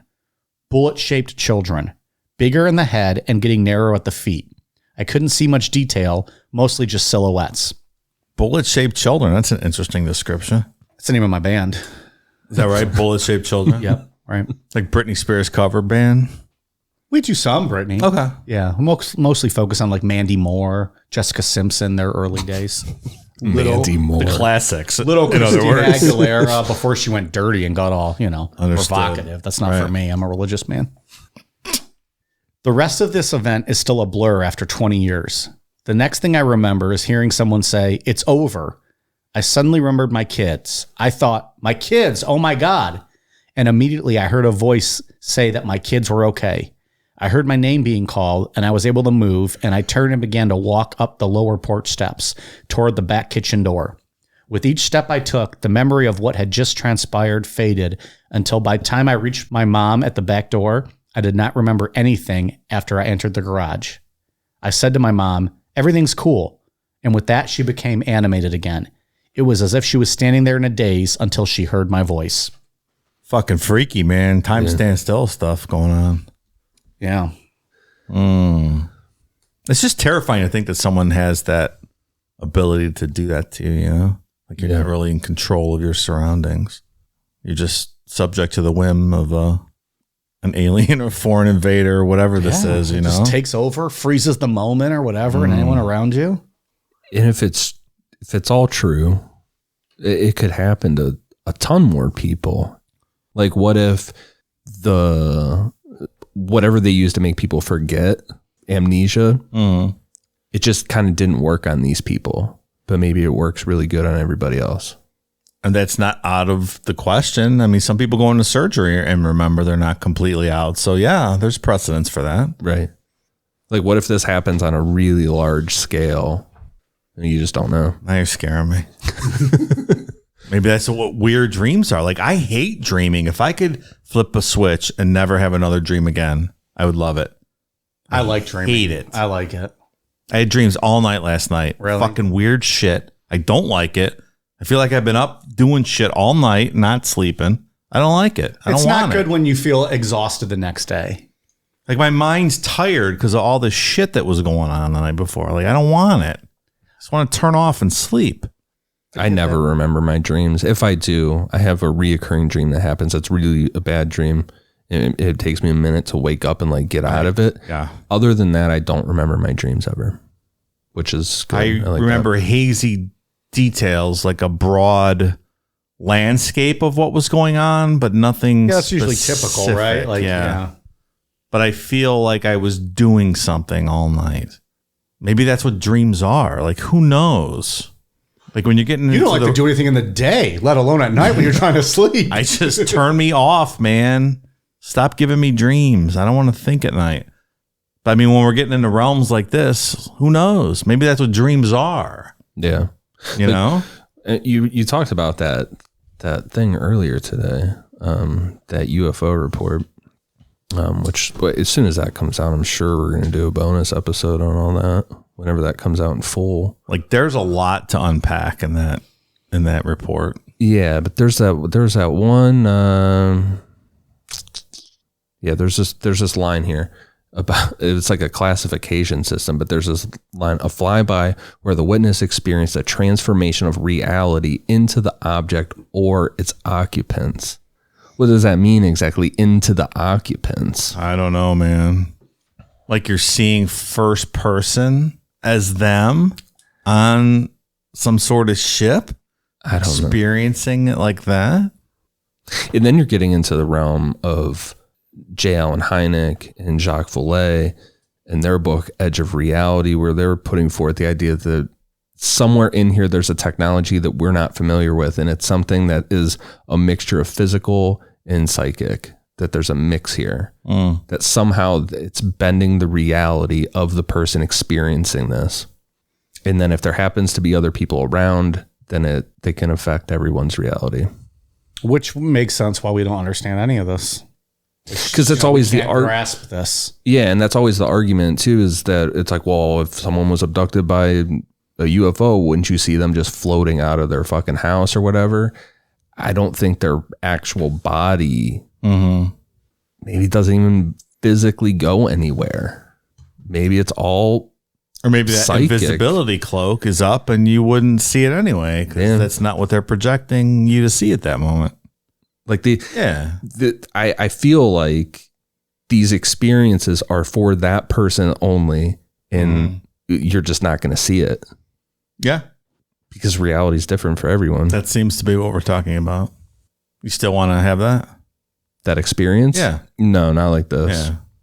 That's terrifying. I haven't from the beginning, so no. I would like to see a really cool UFO. Yeah. But from a distance. Yeah. Yeah, that'd be from all a right. distance.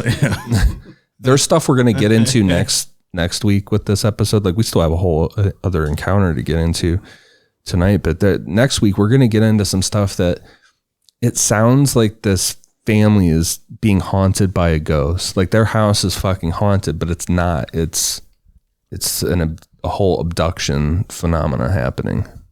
I mean, so it's entirely possible that, things like hauntings and ghosts are all like, this is all the same thing. Yeah, I've had listeners message me on Instagram and stuff, and they're like, well, if you don't believe in ghosts, how do you explain this? And like, I never said I don't believe in ghosts. I'm just saying that I don't think that someone is going to die and their spirit is going to haunt everything. The traditional explanation of what a ghost is. Right. I think aliens or ghosts or demons or angels, it's all the same. I think that probably makes sense. Yeah.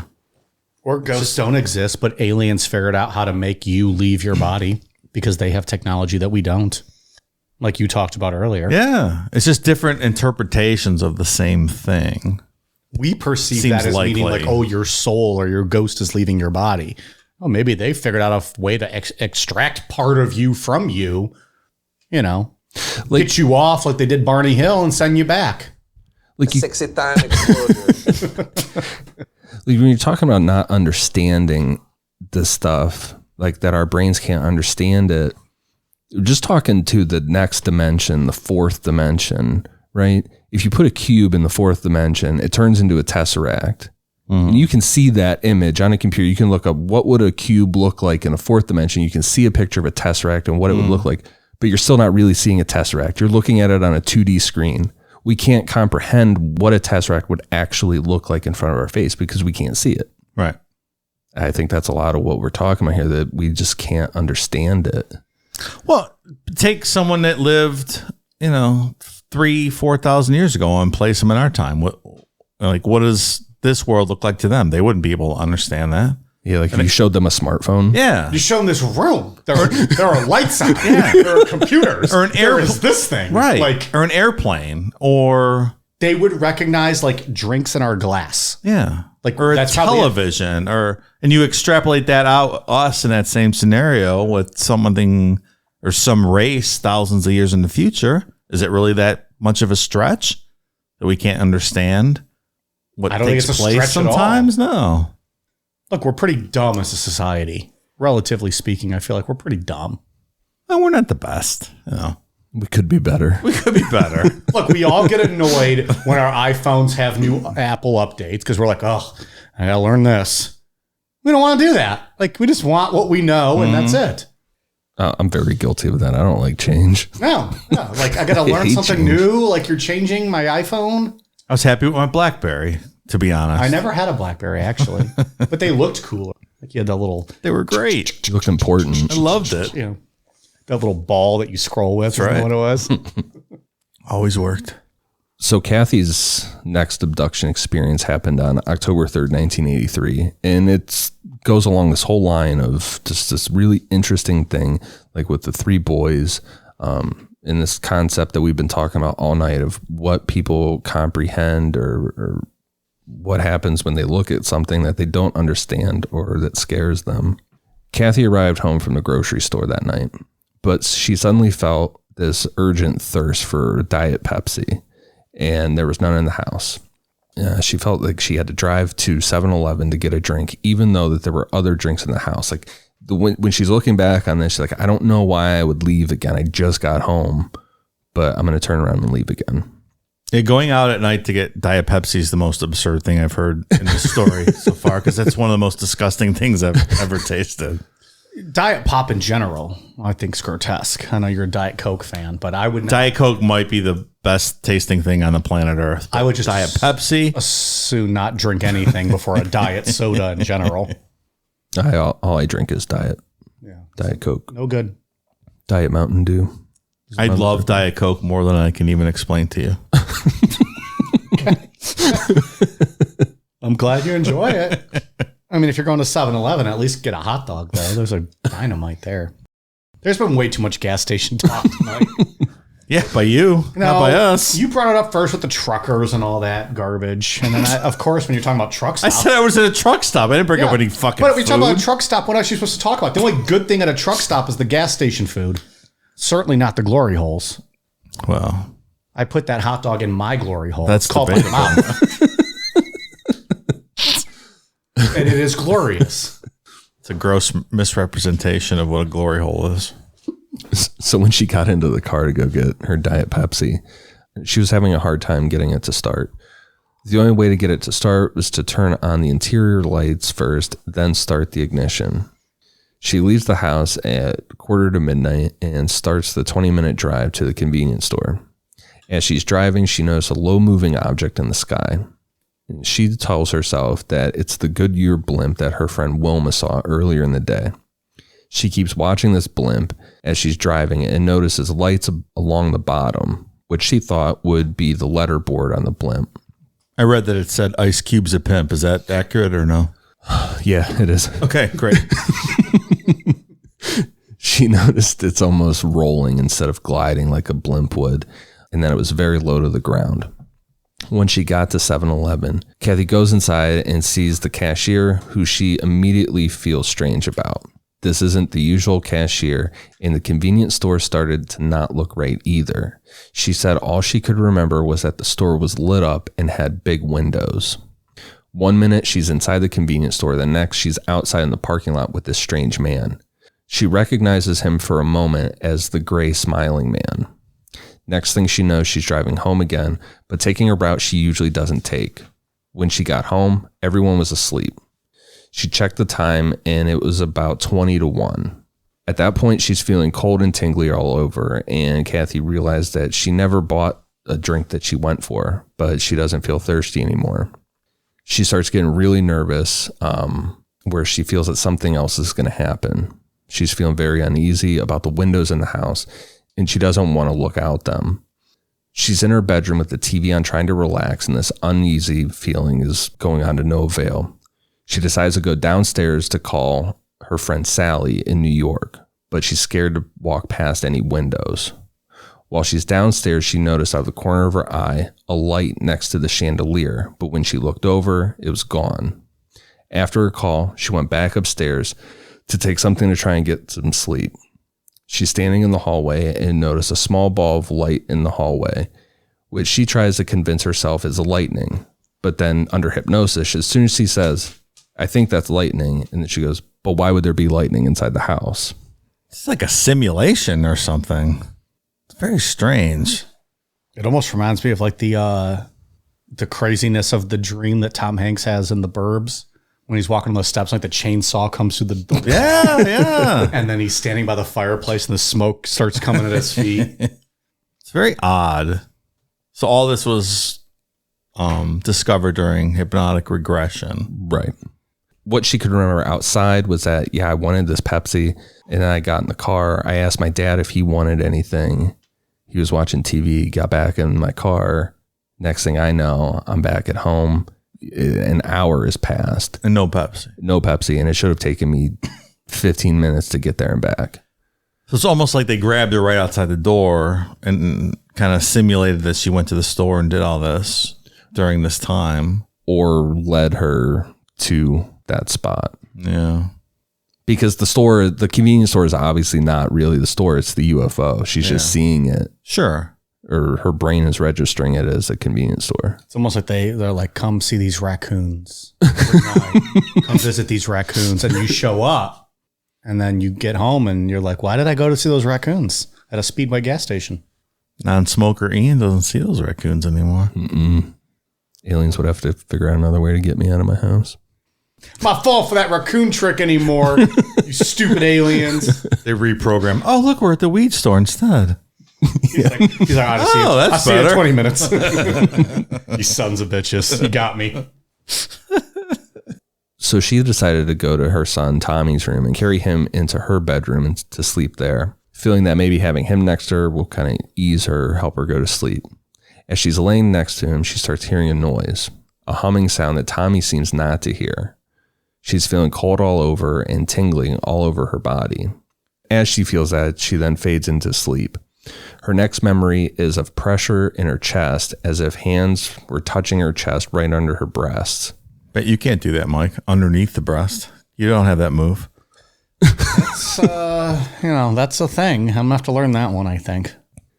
She then recalls the feeling of having a collar around her neck and being on her stomach. Oh, maybe you can't do that. Never mind. Well, come on. Although I like to be the one on the collar on my stomach. Then the feeling of pressure in her sinuses. She remembers opening her eyes at this point and seeing the face of the gray man in an all-white room. Because that's the thing is, when she's under this regression, a lot of these, when we were talking earlier about feeling like she was being pulled apart by a magnet and stuff, she has her eyes closed.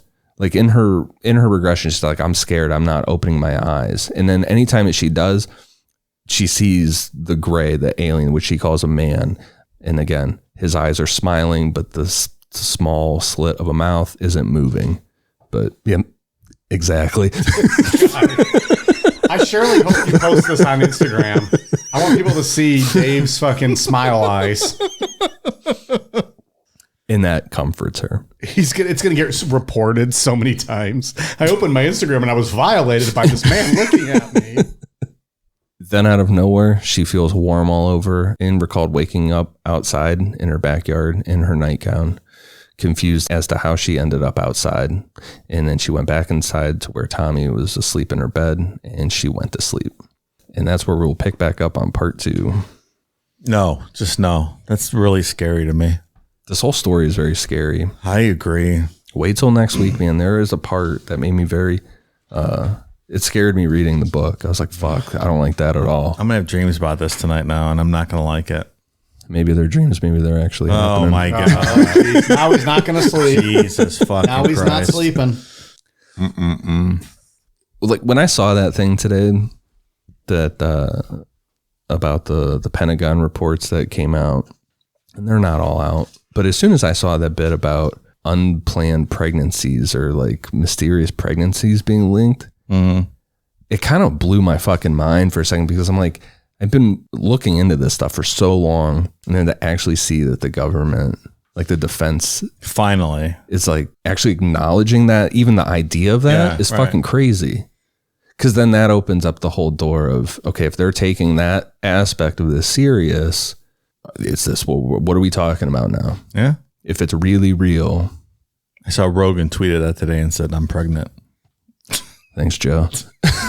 Good one. Like there's this documentary on Netflix, or not Netflix, I'm sorry, on Amazon. It's a newer one about alien human hybrids. You watch that and you're like, man, it's easy. It's even for me, it's easy to be like, these people, they're making this up. Like this is so fucking crazy. Is it though? Maybe it's not. Maybe it's not. Because there's Maybe we're the fools for just thinking they're all fools. Well, I don't think Laughing they're fools. at them. Well, I certainly do. Yeah, you maybe I'm the fool. accuse them of drug abuse and things. Oh, one person. And there's a lot of validity to that. We'll get into it next time we discuss that story. I find this highly credible. This one alone, I wasn't giving my take just on the specific one. I Oh, was just talking apologies. in general when I hear like, oh, alien was abducted, and I'm like, all right, hillbilly. Well, you I'll see you at Talladega next weekend. believe the fire in the sky story. I absolutely do. It's no different than this. There's a lot more to this one, which makes it a little more difficult to break down. I don't have an opinion on this one yet. Okay. Well, wait till next week when we're done. But it's like a lifelong, once you're a subject of us, you're always going to be a subject of us. And we'll kind of experiment and visit you whenever we feel like it. Which is different than what we've covered in the past, right? Like we had not really touched on one like this. Yeah, the ones we've done so far are one-offs. And I feel like the one-offs, it's very easy to like, it's hit or miss. Like, fire in the sky. Yeah, we all believe that. Gulf breeze, get the fuck out of here. Like, Betty and Dreesen turned into a saga, right? Because there was one of her memories was that there was like a little needle put up in her nose, right, and it pulled out a little ball. Kathie said that the ball was being put up into her nose. Betty and Dreesen talked about it being pulled out, but she never remembered anything going in. So then hers turns into this whole saga of that she was abducted before, but then she also got married to a big UFO guy that was probably putting that shit in her head. Not the ball, the information. Yeah. To tell the story. The old or the new information. I believe her initial account, but that's the other weird thing too. Like, well, maybe she was telling and now we're talking about Betty and Dreesen, telling the truth. But then she got preyed upon by this guy who was a big believer. Like, oh, okay, like this girl's been abducted. Yeah. I'm going to go be with her. And then he starts putting more in her head. And then it discounts her whole story because now she's being filled with tomfoolery. Well, and we talked about the possibility that this is maybe more widespread and there's only a select few that kind of end up remembering this stuff. So maybe those stories like the Hills or the Fire in the Sky stories, when they remember it, they're kind of out of the program in the, the visitor, the abduction, like they're off the list now. Like you remember this, so we're not going to visit you anymore. And maybe this lady, Kathie, didn't remember it until later with this hypnotic regression testing. And so she had all these experiences in her past up until the time she actually remembered. You know what I mean? Maybe she was an easier target for like that amnesia whatever medicine maybe they were giving her. She lasted longer with not remembering things. Yeah, like maybe the remembering part is what knocks you out of the program. So all the people we don't hear about are maybe lifelong customers and they don't remember, and that's kind of how they want things. That's an interesting take. And I think that's going to help you sleep tonight, pal. No, it's certainly you might not. already be a member. Yeah, right. And I think that gives some weight to Travis Walton's theory about why he was abducted with the Fire in the Sky stuff, that he wasn't supposed to be abducted. They saw the UFO in the woods floating, hovering. He's like, oh, let me go look at this. Yeah, and everyone's like, hey, fucko, stop. Right. And he went right underneath of it. So his theory after all these years was that he got hurt, that something, the propulsion system or something hurt him, and they picked him up and healed him back and then just dumped him off. I mean, yeah. They're like, oh, we didn't mean to do that. Yeah. You weren't even supposed to be a part of any of this. And that makes complete sense. I don't know. This is the first one. Everything else has been one-offs. This is the first one that is really that true abduction thing where people seem to be like this lifelong, it's like a breeding process almost is what a lot of it is. What a lot of it sounds like we're going to talk about next week. There's alien human hybrids, there's babies, there's abductions that Kathie has where she's just told to hold these babies because these beings don't understand love like that. They don't understand nurturing. So they just pick people back up. Like, yeah, we just need you to hold the baby. Like, give them that human interaction. Oh, boy. It gets pretty wild. That's a whole nother thing, man. Yeah. It's quite a story. It is. I'm intrigued. It's like the most in-depth abduction we're going to get into. It's a lot to process and to think about. Just ponder it. I still 100% maintain, and this is coming from me, not Ian, that you can believe that ghosts are not real, but aliens are.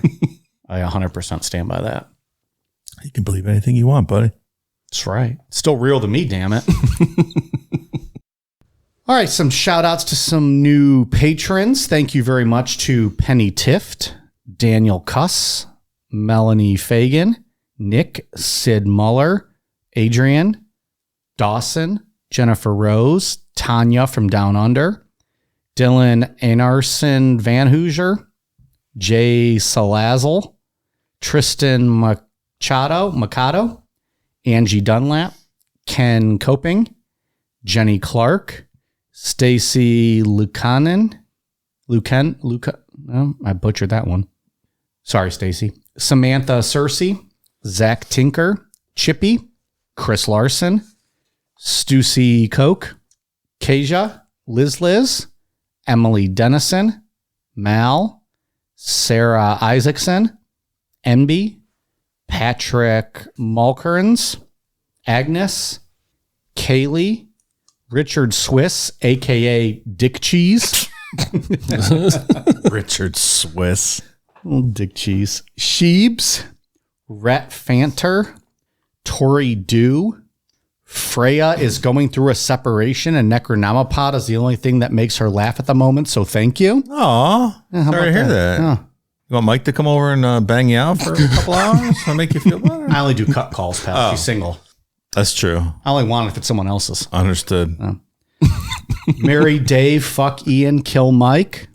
Okay, well, thanks for the money. I'm going to use it for a night with your mom, and she'll owe me change. Caitlin, Westland Claims, Matt Power, Faith, Meredith, Albert. Thank you all very much. We are at patreon.com/Necronomipod. Appreciate you all listening. Ian, what do you got? For iTunes, I have one for Rip Jade 0309, Chase DC 93, Tyler living in Brooklyn. This is the one that I had issue with. In this review, we were getting like destroyed for our candy bar choices. And Fuck's that supposed to mean? well, We like delicious candy bars. well, Tyler was offended that Reese's were not in anyone's top 3. And I would just like to say, I wanted it to be in my top 3. I was just told that I could not have it because it's not a candy bar. Who told you that? Yeah. This guy. He told you Reese's wasn't a candy bar? Yeah, he said that wasn't part of the Did we game. talk about that off air? No, it was on air. Because it was a I don't- circle and not a bar? Yeah, something like that. Fucking rude. But that would have been my I mean, top. it makes sense. It's not a candy bar. See? It's just a candy. He's denying you again now. Part 2. I mean, don't get me wrong. They're trash. I always give those away, and if I can't find anyone, I literally throw them What's away. wrong with the Reese's? It's is absurd. disgusting. Or Reese's. Reese's? We always say Reese's and people get angry about it. It's Reese's. It's Reese's Pieces. We always say Well, Reese's Pieces and people are like, are you he's guys talking fucking about- idiots? So it's a Reese's peanut butter cup. Reese's. Because he's talking about that, not Yeah. the pieces. Yeah, Reese's. It's the same company. I'm just saying we've been in the past told we're imbeciles for saying Reese's Pieces. I'll fucking say Reese's Pieces if I want. Look, I'm going to be honest. I think I've always thought it was Reese's. Reese's? It's Reese's. Yeah, that sounds Reese's, obnoxious. not Reese's. Okay. We always say Reese's. I do. I have a couple blind spots. I admit it. Yeah. Reese's Pieces sounds better, right? Yeah. So that's what it is. So they're trying to say that it's a rhyme, Reese's Pieces. Like that's the whole gimmick. Oh, I don't know. Reese's. And we said Reese's. But they're saying it's supposed to be like Reese's Pieces. Right. Like it all rhymes. Like it's a Right. thing. Yeah, Get Reese's. the fuck out of here with that. That's so stupid. Well, anyway, Go back to Texas, jabronis. Tyler, thank you. Next one, they look like they hit their keyboard. Dave's Was it right. 5 stars at least? Yeah, it was 5 stars. Thanks. Dave's right nut. Hell yeah, brother. And I think I said this one last week, and Jess Black 2. What about Samantha Loves Dave? I think you discussed her She last was week, on here Dave. somewhere. I'm going to keep that going every week. This will be the review. 3rd week. Samantha Loves Dave. She gets a shout out every week now for life. She has a great name. Dave, what do you got? I don't think I have anything. I did have something. I completely just forgot about it. You need a minute? You want to go take a piss break? What You had was I gonna something good? Something juicy? Something as juicy as a Reese's Pieces? No, I guess I don't have anything. I would just like hats off to that patron, Mary Dave Kill Mike. Good taste. Yeah. Well, don't forget fuck Ian. Oh, yeah. Yeah. That too. Their mom was okay.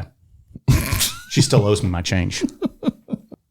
We are on Twitter, Facebook, Instagram, YouTube at Necronomipod. Amazon.com, search Necronomipod for all of our latest merch. Necronomipod.com for our stickers. And Patreon.com, search Necronomipod. if you wish to subscribe to all the bonus content. We did drop earlier this week that Scott Hall free bonus show. That was just something fun we were doing. If you are a patron, you still are getting your 3 full bonus shows this month. I think we already dropped one. You got 2 more coming to you. That was not, we didn't give away one of your bonus shows, so you still got something else coming to you. So hope you guys enjoyed the Scott Hall show. Hope you guys enjoyed this one, and part 2 next week on this. All right, you guys ready for a cool down beer? Cheers.